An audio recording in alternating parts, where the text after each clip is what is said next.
Welcome to the Midwest Blitz. It's college football comfort food for the Midwest soul. Now, here are your hosts, Coach Drew and Big Nick. Welcome to another edition of the Midwest Blitz. It's a Week 13 recap with Coach Drew and Big Nick. Yup. So before we get to the Big Ten and Notre Dame coverage that you expect here on the Midwest Blitz, we're going to go to the big board here. We're going to talk about games that impact the college football playoff from over the weekend outside the Big Ten and Notre Dame. We had no losses from top 12 teams right now, but Coach Drew's going to walk us through some games in the ACC, the American Conference, maybe a couple others, and let us know what's going on here with the JMU Dukes and some other teams that have a chance to make the CFP. Yeah, absolutely. We're going to start with the Georgia Tech and Pittsburgh game. We kind of previewed this a little bit last week. Now, we do recall that the coach for Pittsburgh said that they can lose 100 to Notre Dame. And, well, they didn't. But with that being said, they almost tried to put 100 on Georgia Tech. That was kind of surprising, wasn't it, Nick? Yeah, Pat Narduzzi, with the worst quote of the college football season, said, when asked by a reporter about playing Notre Dame last week, said, "It doesn't matter if we lose to Notre Dame by 100. I mean, holy crap. What a terrible quote. But the way they played against the Irish last week made it look like they didn't care if they got beat by 100. They did get their ass beat. Then they turned around and took belt to ass on the Yellow Jackets, at least in the first half. They were up 28-0, Coach Drew. As usual, I'm here in the war room watching 6 football games at the same time, and I keep looking over at Georgia Tech and Pittsburgh, and I'm like, what the hell is happening to Georgia Tech right now? I mean, they came out with a great game plan, really took it to the Jackets. And, I mean, the Jackets, college football playoff hopes, they were number 16 in the CFP rankings last week. They're still alive for a chance to go to the ACC championship game. Being the ACC champion doesn't even necessarily mean you have a chance to make the college football playoff right now, the way everything's shaking out. Miami's number 13 in CFP rankings, but they don't have a shot outside of some upsets this weekend to make the ACC championship game. And who makes the college football playoff, Drew? Who are the automatic bids to? It's the top 5 ranked conference champions. So if the Miami Hurricanes remain at number 13, but don't make the don't make their conference championship game, they ain't making the college football playoff. It's a pretty tough road to hoe, and if you guys don't agree with me or you don't understand what I'm saying, go look at the teams ahead of them that are ranked in the top 12. The cut line right now, ladies and gentlemen, is at number 10, where Alabama currently sits after a win against Eastern Illinois. They play Auburn this week. At 11 and 12, you've got BYU and Utah, both Big 12 teams who could end up playing each other still in the Big 12 championship game. I don't know. It doesn't look good for the ACC right now. It's not just the Hurricanes, it's the whole conference. Because let's go to the American Conference. You got some reporting to do there. Yeah, currently right now, North Texas sits atop of the conference, with Tulane also being second at 24 right now ranked. They have the Navy Midshipmen and South Florida. Those are the 4 teams that have been mentioned throughout the whole time here with the college football playoffs. Now, one of the interesting facts about this conference is that Navy's sticking around. A lot of people are rooting for Navy to make that ACC championship, and I think that would be really cool. But unfortunately, if they do make it, it goes back into the ACC, not the AAC, of a doomsday. It's really interesting. You know, you put an A and you switch out a C. That's what we're looking at as like the 5th conference here. But there is another team that doesn't even exist in either of those, and that's the JMU Dukes. The Dukes, who Signetti originally came from, is battling for a college football playoff spot. And Nick, don't you have a bold prediction about them this week? The JMU Dukes were not ranked in the college football playoff rankings last week. I believe they are ranked in the meaningless Associated Press poll currently. The JMU Dukes beat Washington State in a Washington State has some strange non-conference opponents because they only have 2 teams in their conference, them and the Oregon State Beavers. One of them was the James Madison Dukes, who beat them over the weekend. JMU will be ranked in the college football playoff rankings this weekend. I believe North Texas will also be ranked this week from the American Conference. And so these American Conference teams and the Sun Belt team, JMU, the leader in the Sun Belt, are creeping up there, where we're getting to a situation where the Atlantic Coast Conference, which is considered one of the Power Four teams, they're really jockeying with these Power Five schools to get a playoff spot. I'm not telling you that the Atlantic Coast Conference is not getting a playoff team, but I'm telling you there's a very legitimate possibility that they don't get one. They've been chewing each other up. Sorry, Drew. Georgia Tech getting beat the way they did by Pittsburgh over the weekend really ruins their strength of schedule rating, which I know some people don't realize. Style points do matter, and style points have been redefined as strength of schedule, air quotes. And that's just how you perform against the schedule that you have to play. Pittsburgh got humiliated by Notre Dame last week, in my opinion, especially in the second half. And then they come out and kind of slap the Yellow Jackets around. It's just not a good look for them. Miami is the team that has the best chance to compete were they to make the college football playoff, but they're probably not going to make the conference championship game. Therefore, they won't be one of the top 5 teams. Therefore, we all need to go back to school and do mathematical analytics to figure out what the hell is going on with this college football playoff. But, Drew, I'm not good at math, but I am good at football math, and that is what's going on right now. The ACC's in trouble. The American Conference is going to get a team in, and the Sun Belt might get the JMU Dukes in if they win out, which I think they will. Yeah, the AP, which we say doesn't exist anymore to our podcast, but I will briefly touch on it just because you did mention it. The James Madison, North Texas, Tulane are all on there at the bottom half. They were added in this week. So you're looking at it. Also, Pitt's back on there, SMU, Georgia Tech. So it's really the lower half of the bracket of the AP is with ACC and the AAC. So it's very interesting. Plus James Madison's 20, which is the highest out of all the lower schools. The smaller schools, not lower schools. I want to say smaller schools. Somebody in the audience, try to say ACC and AAC back to back 5 times fast. Do your best. Yep. Try to do your best. Are you ready to head over to the shoe and do the Big Ten recap? This is not the Big Ten game of the week. This is Rutgers at the #1 Ohio State Buckeyes. Buckeyes win 42-9.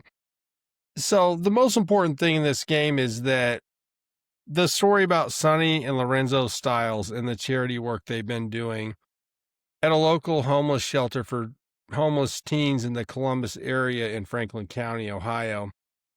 The Styles brothers were at the shelter handing out meals to the needy at the Huckleberry House in the Columbus area there in Franklin County. I saw this story on Fox Big Noon Kickoff, Coach Drew, and honestly, some things are more important than sports, although it's hard for us to remember that sometimes. Nobody loves sports more than me and Coach Drew. Honestly, I get choked up thinking about this story. Seeing the Styles brothers together and seeing them interact with kids that obviously had a rough or non-existent home life was really impactful for me personally. My late father was always good with working with kids who didn't have a strong father figure, who had a rough home life. And if anyone sees that and is offended by it, there's no offense intended. But my dad was always good with working with kids that needed help. And that's what I see out of the Styles brothers. And then seeing them at senior day with their parents was really, I was emotionally touched by it for sure. It was really cool. We have the link. If you guys want to contribute to the Huckleberry House for homeless teens in the Columbus area, that would really mean a lot to us. Share this video or share the link or send them a few bucks. That would be freaking awesome, dude. I mean, they're going to be over there handing out Thanksgiving turkeys and taking care of kids that might not be lucky enough to even have an opportunity to play sports, let alone have a family to have Thanksgiving dinner with, or who knows what's going on with them. So then it was senior day at Ohio State, and watching the Styles brothers with their parents on senior day after seeing them do that made me feel like a proud older brother or uncle or something. So shout out to Sonny and Lorenzo Styles. Shout out to the Ohio State Buckeyes for doing what they're doing in the community there in Columbus. It's pretty awesome. Let's touch on the game for a second. The Buckeyes start a little slow without all-world wide receiver Jeremiah Smith and the most underrated player in the country, Carnell Tate. They started slow but took care of business. I think Drew, the other Bo Jackson, as I will always call him, has become kind of the bell cow back for the Buckeyes right now. He was getting more carries and seemed that Ryan Day and staff were feeding him the football, although I'm sure that next week in the game against the team up north, we might get a mixture of all kinds of backs in the lineup, Donaldson, Jackson, etc. But what I saw with the Styles brothers was pretty cool, man. It was pretty cool. Yeah, we are here at the Midwest Blitz. Understand it's one big family, and we understand that a lot of people are going through tough times, and we just want to make sure that everyone feels welcome. So, like I said, I'll echo what Nick said. If you have a few bucks and you can spare it, we'll have the link below, and you guys can donate. Yeah, this game, man, I tell you, I saw this thing and I thought it was hilarious with Ohio State and Peoples. They literally showed LeBron James back when he was at the Miami Heat and playoff time where he's like chewing on his like mouth guard, and they said Peoples is becoming LeBron James in playoffs in garbage time. I mean, this dude, I mean, he's going to be something special for sure. They're becoming running back you over there. Some say they have the best wide receivers. Nick, you might have to figure out how many good running backs they can produce over at the Ohio State. Dude, the running back development, at least in terms of inclusion and having them in different scenarios where they're all useful, I think it's obvious if you watch them enough. Donaldson is the guy that they want to run between the tackles on a down-by-down basis, but or at least in short yardage. But, I mean, they were handed it to Bo Jackson the other day, and I was like, damn. They're getting it together, and the only question we really had about the Buckeyes so far, obviously impressed with the defense with Downs and Styles incorporated there all the time, Caden Curry and big game Marvell Reese. But, yeah, they're gearing the running game up in time for the game against Michigan and potential Big Ten championship game against Indiana. I'm looking forward to it for sure. Big time. Bigly. You know, some people start playing Christmas music, but over here on the Midwest Blitz, we start playing bowl game music. That's As exactly the next right. game, we're going to cover somebody just became bowl eligible on a baseball field. Is that what it says? I did check the notes. It was played on a baseball field, wasn't it, Nick? The Northwestern Wildcats beat the Minnesota Golden Gophers 38-35. They are bowl eligible. Congratulations, Wildcats. Coach Braun has done a great job with this football team. Their Las Vegas over-under at the beginning of the season was 3.5. They got their 6th win in their 11th game. That's a major credit to him. It's a major credit to the defensive coordinator, how good this defense is, although they gave up 35 to Minnesota this week. But they've held top-tier Big Ten teams down on the defensive side of the football all season long. They're physical, they're well coached, they're gap accountable as far as I've seen all season long. Fleck and the Gophers are now 6-5. Isn't it funny, Drew, how 6-5 feels way different depending on which side of the football you're on? Komolafe for Northwestern had like $180 rushing this game. They got something going there in Northwestern. If they get some NIL money and stop playing their home games at Wrigley Field, although that's pretty cool. They've been doing the home run celebration. Coach Drew doesn't like that. He's a White Sox fan, but they've been at Wrigley doing the home run celebration and got them a win this weekend. I picked that one, Coach Drew. It's nice to pick one correctly once in a while. I had a little slump there for a while. It's not a good feeling. Yeah, it's interesting you went against PJ Fleck as they rolled their boats into Northwestern. Northwestern, you're right. It's tale of two tapes. Northwestern, early in the season, nobody gave them a chance. We didn't give them a chance. They said, well, hopefully they can win more than the average. I think Vegas gave them 2 wins all season. I think that's also interesting when we go back and we look at all our notes. all of our notes. It's going to take a while. We're going to be like lawyers. But we go through all our notes and we look through and we're like, this team was only expected to win 2? Why did I not put my mortgage on there? And then with Minnesota, Washington, some other teams are like, yeah, watch this. They're going to be a sneaky pick. And then out of nowhere, they go, womp, womp, average. But yeah, comparison's a thief of joy. I tell people this all the time. Stop comparing yourself to other people. You can only control what you can control. That's Coach Drew's wisdom. That's poetry from Coach Drew, and poetry for the Wildcats, and maybe a bit of frustration for Coach Fleck and the Gophers, who I expected to maybe do a little better this season, but I know they've had some injuries. I think that Minnesota's biggest problem this season, though, outside of this game, has been the lack of offensive line blocking in the running game. They have at least one really good running back, and even when he's healthy, they can't open up a hole for him. And I'm pretty disappointed in the Gophers in that respect, but we can move on to the next one if you want, Coach Drew. Yeah, this one wasn't as actually it was a lot closer than we thought it was. We got Michigan State against Iowa. This was a little awkward for us, I think, because Oh we my really God. thought it was going to go differently.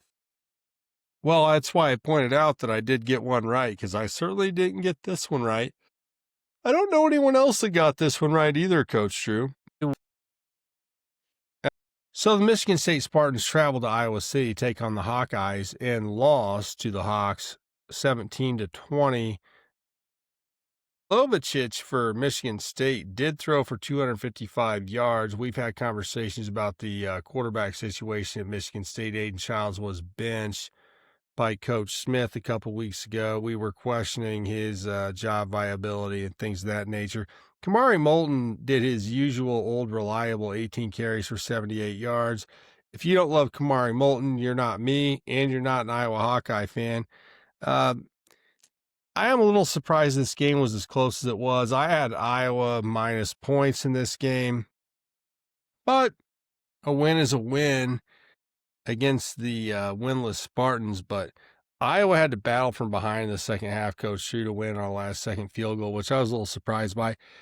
Next, Iowa will be at Nebraska. We will be soliciting hate mail fan letters from fans that want to participate in our Rivalry fan pen pal program next week. So any Nebraska or Iowa fans that want to step up for that, Iowa Todd might be in the mix for that one, Coach Drew. I don't know if any Nebraska fans want to step up. We do love our Nebraska fans, though. So if you guys are interested, leave something in the comments. We'll email you a template for the letter, and it is an enjoyable process. It's just to fill in the blank about how much you love/hate a state rival, cross-state rival, connecting state rival.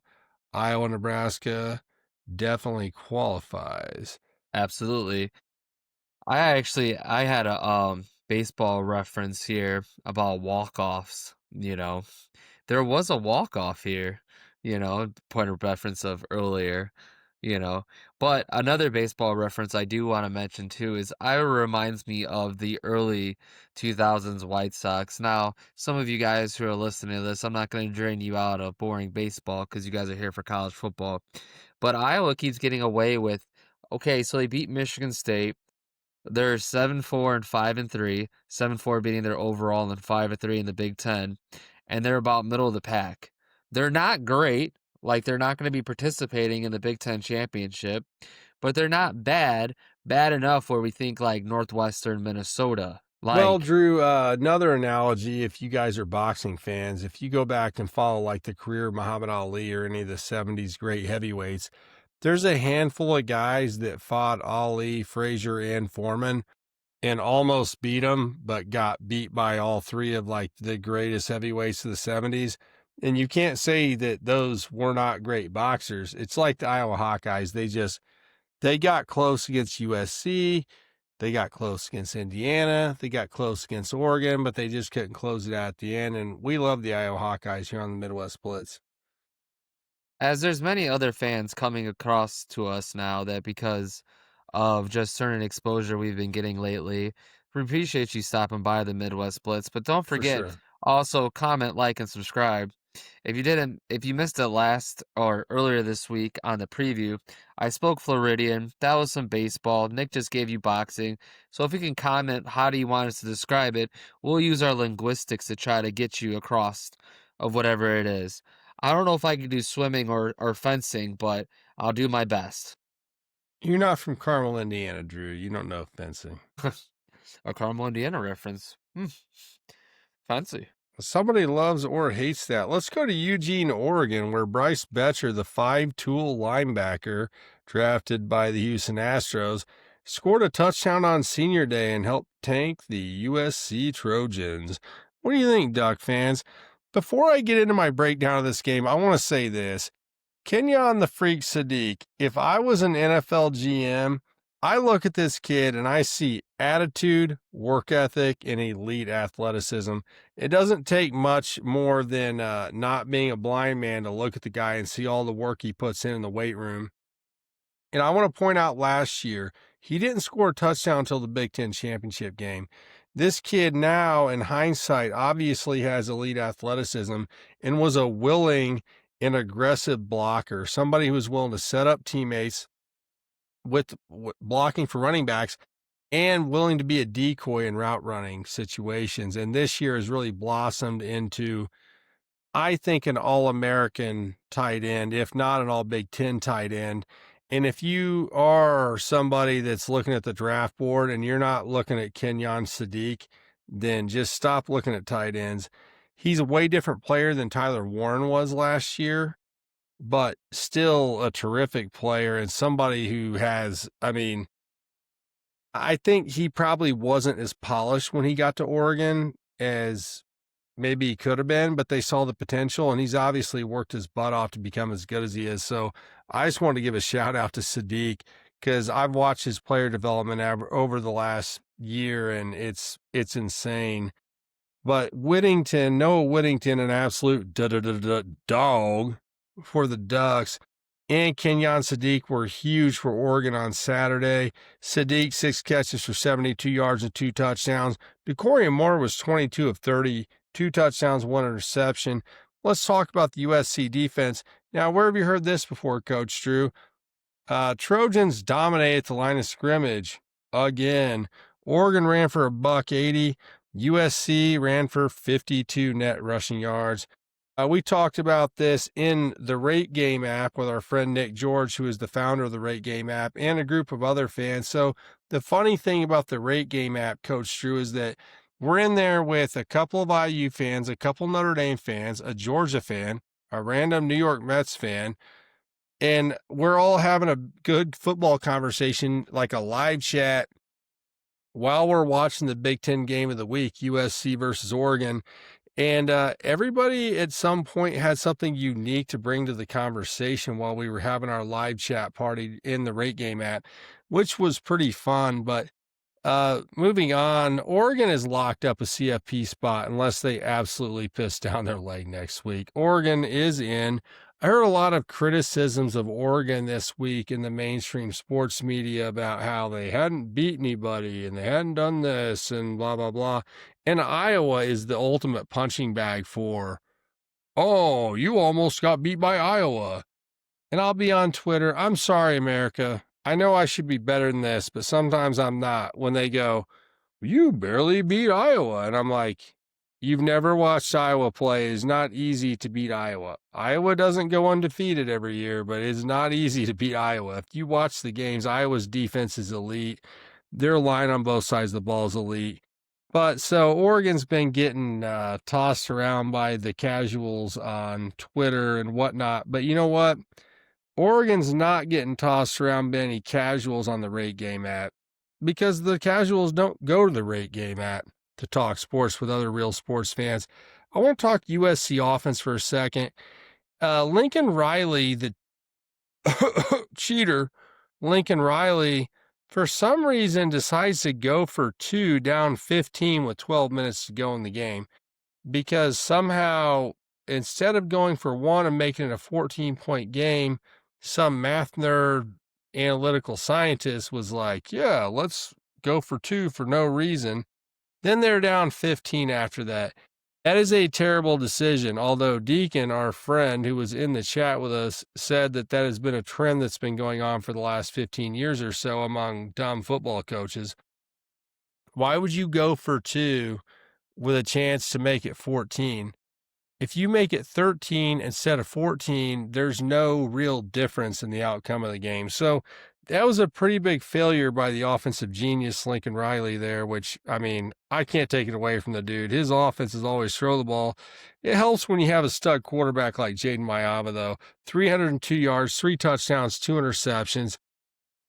For Mayava is going to be a starting quarterback in the NFL. If in case anyone has any doubt, I'm telling you right now here on the Midwest Blitz, this kid can play the game. Tough spot for him, though, when your team can't run the damn ball. Oh, yeah, dude. Bryce Betcher, dude, the Wildcat touchdown that he had, it being senior day, that was pretty special. I was pretty pumped about that. Yeah, the running game for USC has been really bad. I mean, we've now seen it against Notre Dame. We've seen it against Illinois. We've seen it against Oregon. Anytime they go against good quality opponents, they just can't run, right? And or other teams just run all over them. It's kind of like all they do at practice is work on passing and passing defense, because running is not a thing in UCLA, or I'm sorry, USC. Let me correct myself. O.J. Simpson went there, didn't he? And Reggie Bush. It's kind of crazy to think about. You have these running backs. They used to be tailback U, Coach Drew. Lindell White was with Reggie Bush, and then the other White in the 80s, I think, was a Heisman winner at running back. Yeah, it was tailback U, but it definitely is not anymore. And what did I say, Drew? Sorry, I had to take a victory lap here. What did I say about the counter play that USC runs all the time? And the announcers are always like, oh, they run that counter play. I said Bryce Betcher and the Oregon Duck front 7, also led by Bear Alexander and Amari Washington. If you're an NFL scout, you don't know Bear Alexander, or dude, Amari Washington might be better than Bear. Bear, don't be mad at me if you hear this. I'm just calling balls and strikes here. Amari Washington is a freakazoid of a human. That is a big, hefty man. He's like my height and about 50 or 60 pounds bigger and agile like a cat.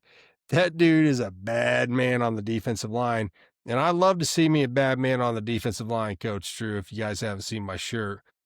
So, dude, the Ducks are legit. Ducks were at 7 last week. They ain't going down, and they're not getting dumped out of the playoffs.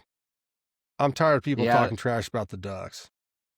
Well, the Ducks are playing November football.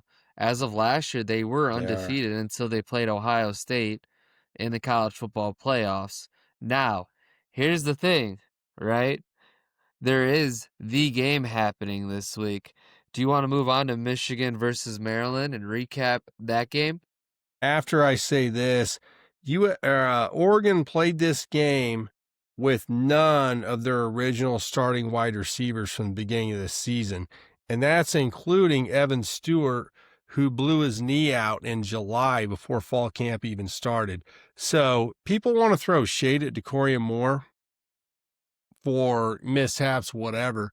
Dude, he's playing with his backup receivers. That's how good Decoria Moore is, and that's how good Dan Lanning is. That's how good this Oregon Duck offense is.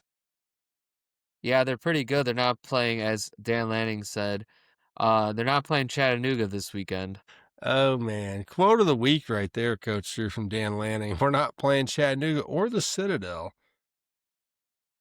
So we're going to go to College Park, Maryland, where the number 18 Michigan Wolverines won 45-20. So our question was, are the Wolverines going to build momentum going into the game against Ohio State next week?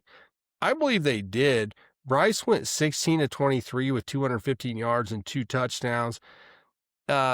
Here's the question. Is this Wolverine secondary ready for this elite, maybe the most elite wide receiver group in the country that decided to take a LeBron James day off over the weekend against the Terrapins? Offense started a little bit slow for Ohio State without those receivers, but they will be back for Michigan this week. I promise you that. So Wolverine secondary better get ready. But are the Buckeyes ready for this road trip to Michigan? The insane thing about this rivalry, what do we say about this rivalry, Coach Drew? Of all the rivalries in the country, and this isn't the only one that plays the last week. Next week is rivalry week, aka hate week. We're going to have some love-hate mail ready for you guys next week. I'm so pumped I can barely contain myself.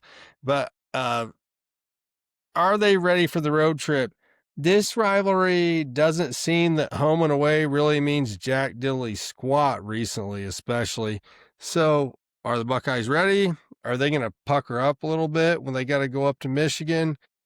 I think this is the rivalry, Drew, that I was getting at, where they'd rather not win the national championship than have a lawyer put it on paper that they play the last week of the season every year so they can step over the other guy's dead body, national championship or not. And that is why this is the greatest rivalry in college sports, Ohio State versus Michigan. I am absolutely pumped. I'm so pumped that I'm happy that Indiana plays Purdue on Friday night so I can go to the IU game and not miss the Ohio State game. Because honestly, Drew, I wasn't going to go to the game if it was side by side, especially since Indiana is going to beat Purdue by 50 or 60 points. Man, I love this rivalry. This was the origin story of my love of college football, was watching College Game Day before the Michigan-Ohio State game before Woodson won the Heisman. I'm not a Michigan fan. I'm not an Ohio State fan, but I'm a college football fan, and I was born and raised on this shit on Saturday in November, man. Whew, man. Sorry, I gotta cool down for a second. Well, are you going to tell the folks about something else you're doing on this Saturday? Oh, shoot. See, I got so excited I forgot to tell you guys. Look, we're going to do a live watch chat party on the Rate Game app at noon during the Michigan-Ohio State game. This is going to be one of the most fun things I've ever done as a football game without going to a stadium. I haven't been to Columbus. I have been to Michigan before, but if you guys aren't able to go to the game, join us on the Rate Game app for this live chat watch party. It's going to be a good time. College football fans just watching the game and sharing thoughts and feelings about what's going on. It's going to be fun. It'll be a mix of fans from different fan bases too. Definitely, you guys come check it out if you're not going to the game. Yes, sir. The Midwest Blitz will be covering that game on the Rate Game app. So fun, and man. So pumped. It is so fun talking to a lot of people. Michigan did get the job done at Maryland, as previously discussed, 45-20. Bryce Underwood had 2 touchdowns, 215 yards, 16 for 23, warming up that arm, as there would be 120,000 in the big house. That's why they call it the big house. There's more seats than officially 100, closer to 110, but I know there's a standing room only. If you've never been to the big house, it's a sight to behold for sure. You walk in there and you're in the Thunderdome. It's gonna be, some people say, crazy. Yeah, no doubt. No doubt. You want to head over to the Nebraska game now, as they took on Penn State? The Happy Valley. Let's go to Happy Valley, Coach Drew. Nebraska went to Penn State over the weekend and lost 37-10 to the Nittany Lions. Hey, Lions take care of business on Senior Day. It's always fun to see a good show on Senior Day, like we talked about with the Style brothers at Ohio State earlier. Anyone here that played sports knows how meaningful Senior Day is, whether your last day was in high school or in college. It's always fun to see the parents come out and see the fans celebrate with kids on their last home game.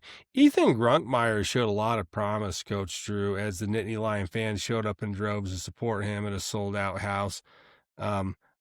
Dude, 25 carries for $160. Katron is literally and figuratively kicking the door in with his touchdown celebration. If you're an NFL GM and you don't want Katron Allen in your backfield, then you ain't been watching no game film. Emmett Johnson for the Cornhuskers is my favorite Cornhusker of the season, especially after Dylan Raiola got hurt. 19 carries for $103 for Emmett Johnson. We're going to miss you, kid, when you go to the NFL, but I've enjoyed watching you at Nebraska, no doubt about that. There was a lot of NFL GMs at that game as they saw Allen take over Yeah. the career rushing leader as the Lions Nitty gritty Lions. The nitty gritty nitty Lions. Another tongue pound the twister there, Coach Cornhuskers. Drew. It is. They did pound the Cornhuskers, unfortunately. We love you, Nebraska fans. You've been with us all year, but a spade's a spade. I was disappointed. I thought that Nebraska would have a better showing there, but the weakness of the Nebraska team all year, the biggest weakness was the rush defense. And the Nittany Lions took full advantage of that, especially Katron. That's just how it goes sometimes. You're on the road playing 105,000 rabid fans. So, all right, we move on from Nebraska and Penn State, two teams that are disappointed with their season. Oh, let's move on to another team that's disappointed with their season. Illinois lost 27-10 at Wisconsin. Okay, let's talk coaching here. Luke Fickell, #winning. Luke Fickell fucking saving his job right now. Luke Fickell, I'll buy you a beer and some cheese curds. Look what you've done. You've looked better at the end of the year. You've salvaged the wreckage of an absolute dumpster fire of a season. Brett Bielema, why did you do this to us, Coach? We have been cheering for you this whole season. Coach Bielema, I wanted you to make the biggest bowl game and get to show out again like you did last year. I've been pumping up the Illini all year. I'm an Indiana fan. I don't always want to pump you up, but I like you, Coach, because you're a lineman guy. I love that. And look what you did. You lose 27-10 at Illinois. It's just, Coach, it's very disappointing. I hope you do see this. I am sad, and I am sad for you. And I hope you're sad for me, too. Holy crap. We want this showdown where you go down and beat some SEC team's ass, and then you go to Wisconsin and do this. And Coach Drew, let's just move on to the last and least meaningful game of the day. Coach Bielema, how could you do this to us? This is the Midwest Blitz. We've been cheering you on all year. Yeah, go ahead. The formerly ranked Washington Huskies beat the formerly resurgent UCLA Bruins 48-14. UCLA has been on a downtrend. Water has met its level there. UCLA, after the firing of their head coach, Deshaun Foster, came out with some new packages that were confusing to other teams, especially on the offensive side of the football. And as Coach Drew said brilliantly last week, you come out with some new stuff, the other team gets to scout it, and then they realize, oh, when you line up in this formation, you really only have 2 or 3 plays you're good at, and then you're trying to run counters off of it. So if we shut down the first play that you're running out of it, then the next plays don't work. So Coach Drew, round of applause, because that's exactly what Washington's defense did to UCLA. And Washington's defense really hasn't been all that good this year. Their offense has been high-flying and explosive at times on and off, with Williams at quarterback, with Boston at wide receiver. But I don't know. What do we do with this? Washington, maybe a major bowl game for Washington, not really in the Midwest, but part of the Big Ten, so we're going to talk about it.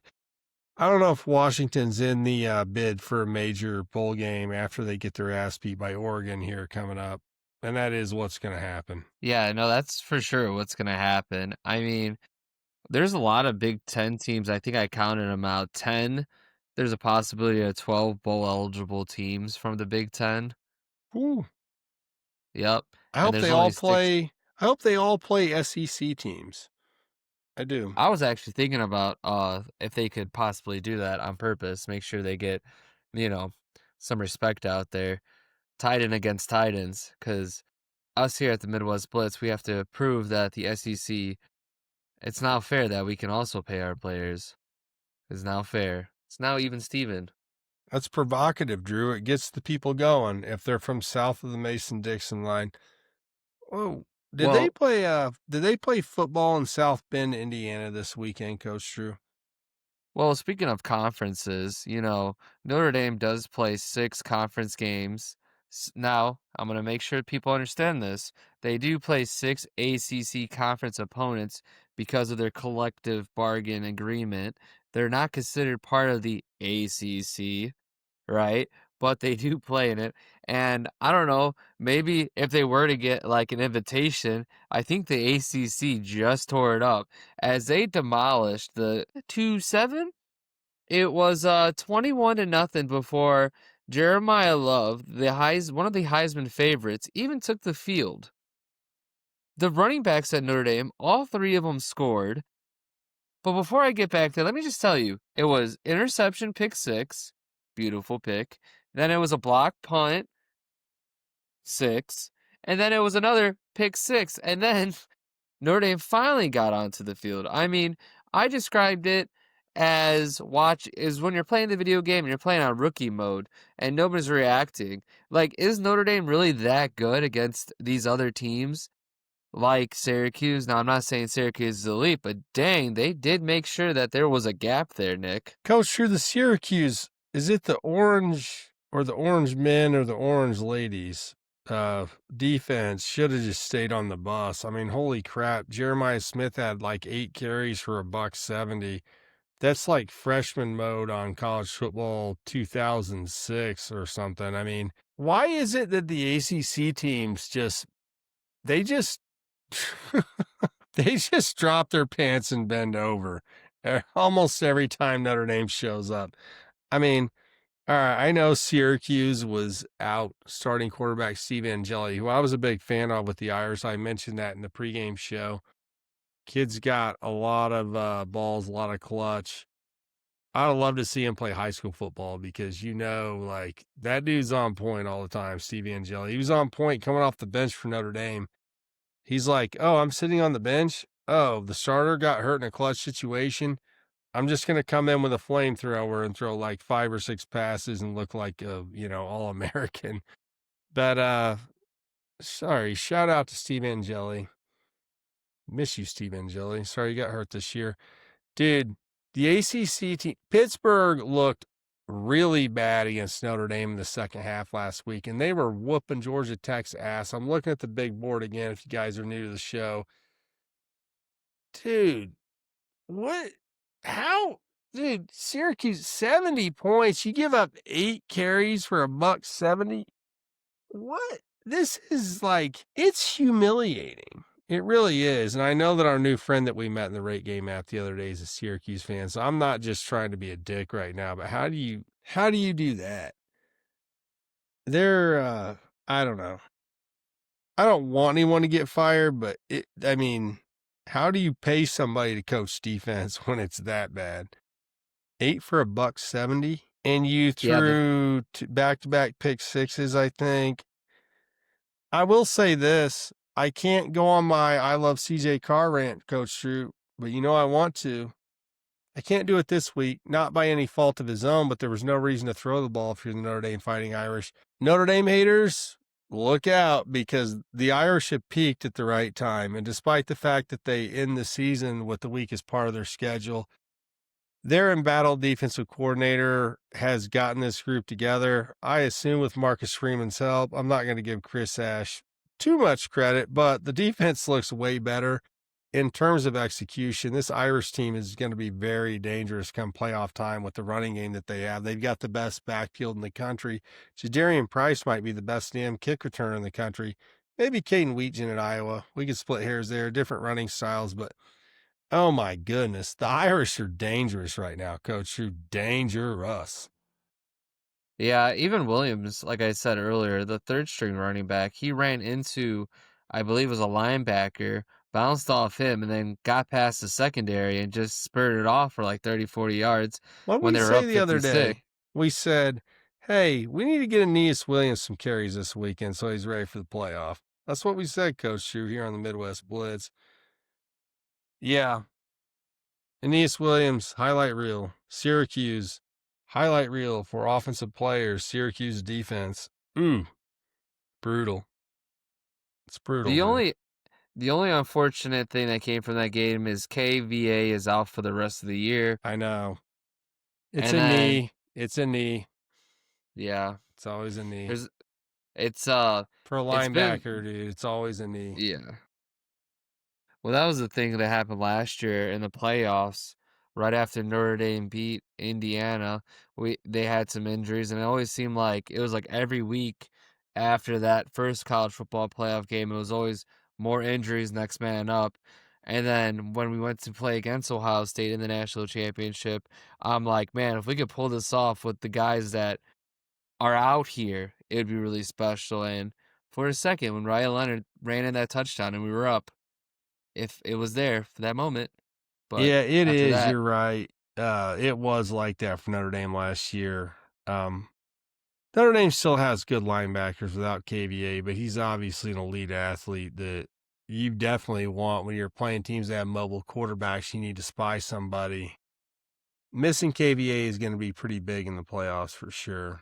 Where Notre Dame will be, despite what some Notre Dame fans have tried to tell me, that they might get bounced out. They're not getting bounced out. Notre Dame's in the playoff.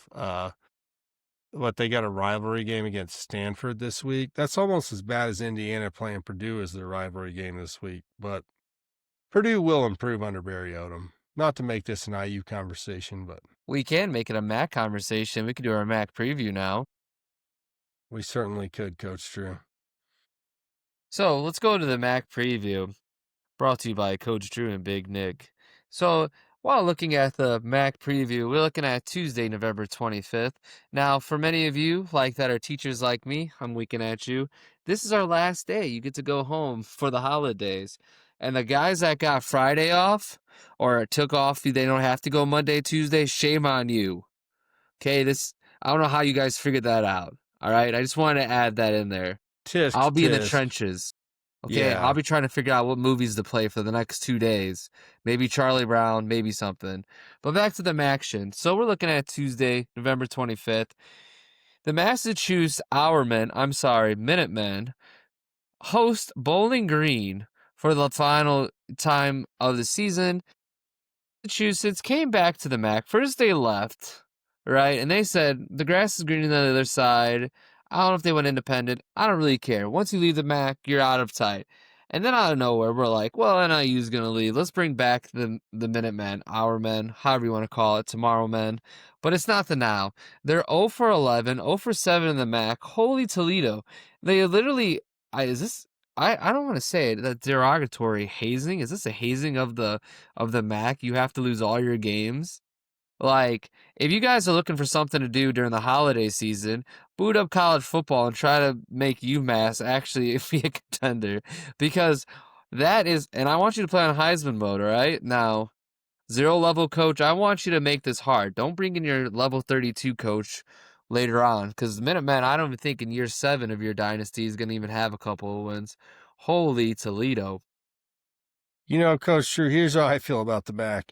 Once you leave the MAC, you never come back, UMass Minutemen. This is what you get. It's the same thing in Northern Illinois who's going to the Mountain West Conference. You're neither in the mountains or west of the Mississippi River. Your future life will be a lie, Northern Illinois Huskies, just like the Minutemen, or our men, as Coach Drew phrased it, who just came back to the MAC. They're about to get belt ass again. Get out of here, Minutemen. Unless Dr. J suits up, you guys are hoes. Yeah, Bowling Green right now is minus 15.5 against Massachusetts. I'm pounding that. Bowling Green's going to cover. I also am kind of interested why the total is only 45.5. UMass, unless on senior day, they're going to actually try to play football and meaningful football. We'll see what happens there. That's at 3:30. Man, I'm going to be getting out of school at that time. That's Central Time. So as I'm hurrying up to watch this huge important game on Tuesday, there's another game going on, actually a little bit more important. Western Michigan, who's trying to make the MAC championships, plays Eastern Michigan, which is an in-state battle of the West and the East part of Michigan. Directional Western Michigan, a directional Michigan matchup is the most MAC thing that could happen. And you know who will be watching that game at 3:30 Eastern Standard Time, Coach Drew? I will, because I never stop watching football. And if you're new to the Midwest Blitz, you need to figure that out real quick. I am watching football all day. I watch it while you sleep. I watch it while I sleep. Figure that out. Think about that for a second, Coach Drew. Yes, he's one of the test pilots for the Elon Musk chips. That's why he can watch it during his sleep. We don't want to tell you guys, but the Midwest Blitz is part of the future, guys. The future is now, Coach Drew. Exactly. And Western Michigan to cover minus 6.5. I think that one's going to get pounded too. Western Michigan is a team that I think is going to be playing in the MAC championship come here in Detroit a few weeks from now. Dude, the This team, Broncos have balled oh, out lately. They really have, unlike Buffalo, who just, oh my goodness. I don't know what happened to the Buffalo Bulls. Not to take any thunder away from the Western Michigan Broncos. My best friend's dad from high school football played for the Broncos, and full respect for that program, Mr. Barons. Yeah, I still got 10% on my computer. Think we can make it through this podcast? yeah, Deacon's gonna be proud of us. We actually made it this far while your your Mac is still working. Well, while your Mac's still working, we're still working through the Mac preview, and I'll speed it up here a little bit. We're okay with that. On Friday, Black Friday, at 11 a.m. Central Time, noon Eastern, we have Ohio playing Buffalo. Ohio with Parker Navarro is going to try to do things that many seem. Can they still make the MAC championship? 5-2. We'll see. Buffalo, on the other hand, I don't see them making it. I don't. I feel like that boat has sailed just like Penn State's boat sailed a long time ago in misery and What sadness. the hell happened to the Buffalo Bulls? Dude, we'll ride with Parker Navarro whether he throws 3 interceptions or not. They kick and sling it and run it and throw on the run. And Bang Sangura, their running back, one of the best kick returners in the country also, by the way, Coach Drew. Another running back kick returner. I like that style. He's a power kick returner, kind of like Jadarian Price from Notre Dame. He'll break a couple tackles, hit you with a cutback, lower the shoulder, embarrass the kicker on his way to the end zone. I love Ohio right now. I really do. That Sangura dude, he's nothing to sleep on. Nothing to sleep on. Kent State plays this team called Northern Illinois on Black Friday, where we're getting half off Northern Illinois MAC gear because they're leaving. So don't forget to snag that all up because that's no longer going to be a thing. Shoot, Coach Drew, I'm glad you brought that up. Here, let me keep talking. I'm going to show you my old coaching jacket that I have. Yeah, so NIU is favored by minus 4.5. I do think, unfortunately, Once Northern upon Illinois. a time, we jacked the NIU Huskies for our Hamilton Heights Huskies jacket when I was coaching high school football. So kind of sad to see him leave for that reason, but that's pretty solid Husky right there. That is. And Northern Illinois is supposed to cover this one. Kent State, I don't see them cut. I think Northern Illinois is going to pull away with this one. It's going to be senior night. The other thing, too, is that you're looking at now on Saturday, which 11 a.m., you're not going to be focused Central Time, noon Eastern. You're not going to be paying attention to this game, but this does have MAC implications. We have Toledo play Central Michigan. Toledo is minus 10.5 and has a stout defense against Central Michigan. The winner of this one will definitely be in contention for the MAC title. Depending on what happens to Ohio and Buffalo, which then takes us to the next game after that. Ball State plays Miami, Ohio. Miami, Ohio spotted minus 17.5 against Ball State. Ooh, they did not get Ball State any happiness. But Miami, Ohio, it is really close right now. They're all 5-2. I'm just going to read you through the quick order of the MAC so people understand exactly where everyone's at. Western Michigan Broncos are in 1, Ohio Bobcats 2, Toledo Rockets 3, Central Michigan 4, Miami, Ohio 5. Then the last one's Buffalo Bills, and everything in between is below that.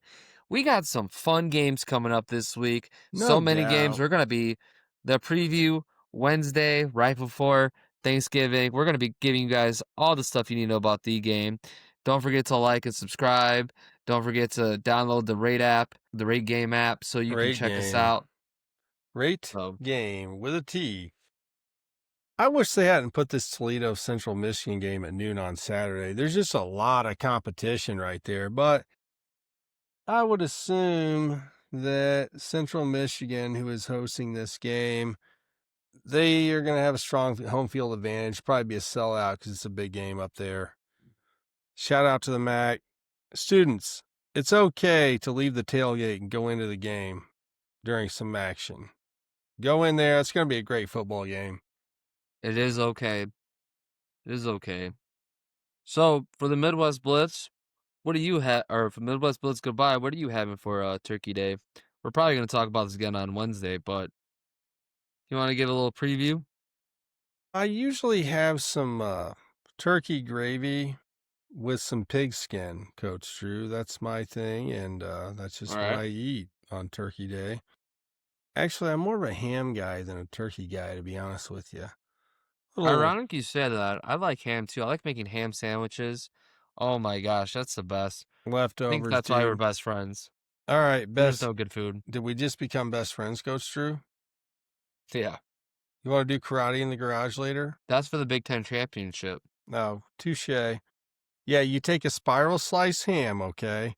You dust it generously with brown sugar. Crushed pineapple poured over the top. Dr. Pepper, Coach Drew. You drizzle it in Dr. Pepper. And then you put it in the oven for a few hours, covered. See, I'm covering it with tinfoil. Mm-hmm. We're not making a hat out of this tinfoil this time. You let it cook, let it marinate. That is the Wilkinson ham special right there. Maybe a few other seasonings. I don't want to give the whole special recipe away in case you guys want to come over to my house for Thanksgiving or Christmas one year, and then I'll give you all the secrets. But that ham, the key is you let it soak, and then when it's cooked, you tear all the little spiral slice hams out, and then you let them soak down in there, and then you brush all the pineapple down there. Ooh boy, what a meal! Mashed potatoes. Favorite sides, mashed potatoes, stuffing. I love corn. We're from the Midwest. I will definitely mow down on some corn. I'm not a big cranberry sauce guy. I guess that's a thing. It's a big thing. Yeah. I mean, I love mac and cheese. I make that famous mac and cheese that was passed around TikTok a couple years ago with the corkscrews, Ooh, where yeah. oh, it's so good. It's mac and cheese. Yeah. I'm a copycat when it comes to that one. Yeah. Dr. Pepper Terry ham. I mean, I think that's just that's elite. I mean, I have some family members down in Texas, and I've actually been to the Dr. Pepper Museum. If you haven't been, Fanville's, they have a bunch of Fanville stuff. It's awesome, but Dr. Pepper is the barbecue of sodas, and you can use it just like barbecue while cooking. So I appreciate Well, that you mentioned that. A&W root beer also, but I've done it both ways. A&W root beer is Whoa, whoa, whoa! also I thought we're good. not giving out secrets. Hey, when you guys come over the tailgate, that's when we need What a a Thanksgiving tailgate next year, Coach Drew. Well, it's funny. When I make food for Thanksgiving, one of the funny, I want to say funny, but one of the foods I make is potatoes and sausage, which I just, Yeah. which is a thing I make throughout the week. I do it all the time. My fiance encouraged me to make this as a side dish for Thanksgiving, and I said, "Are you for sure?" Now she's Mexican, and I was thinking, I'm like, "Are you sure you want me to make my Polish food and send it over there? Like, how's this gonna go?" Well, here's how it went. I didn't make enough the first time. The second time I didn't make enough. I That's mean, that's all. I'm making a lot of potatoes and sausage. People always ask me, "Are you bringing it over?" Guys, if you don't know this, this is kind of like making a bologna sandwich. Like in my head, this is like making a bologna sandwich and then passing it on to people like, "Ooh, bologna sandwich? This is great." Like, I don't know, this is weird in my head, but they love it. We love it. It's very beautiful, very good. Yeah, you Well, I chop up Yeah, good. chop up onions and potatoes. You fry the sausages like kielbasa sausages, right, Coach Drew? Is that Yep. what you do? Yep. Kielbasa sausages. I know this recipe. You cook the sausages, get the grease in there from the sausage. I drizzle it in some olive oil. Then you throw the onions and potatoes on top of it. Again, you got to cover it. Let the juices go around, uncover it, stir it around, then you pull it out. That's a meal for days. I also season it too. I use my Holy Quad, which might be a Midwest Blitz up. Oh, the Might Holy sell it at our Quad. shop. The Holy It's 4 Quad, yeah. seasonings, pretty simple. We'll probably sell them. They have like the little Midwest Blitz on there. Yeah. You can use it for tailgating. The Holy But they're Quad is Midwest good Blitz for koozie. almost anything with the Holy Quad that Coach Drew throws together. Ooh, you're making me hungry. Well, it's about time for midnight nachos somewhere in America. Are we At my signing off house. now? Yes, we are, Coach Drew. That's a good way to sign off. Talk about some food, talk about some holiday fun. Yeah, check out the link that we throw in for the homeless shelter that the Ohio State boys, the Styles boys, worked at. Be nice to do something. If you're listening to the show, I hope that you have a family to hang out with on Thanksgiving, and think about the people that don't, and do something nice for somebody this holiday season. Absolutely. Coach Drew signing off. See you in the next one, fellas.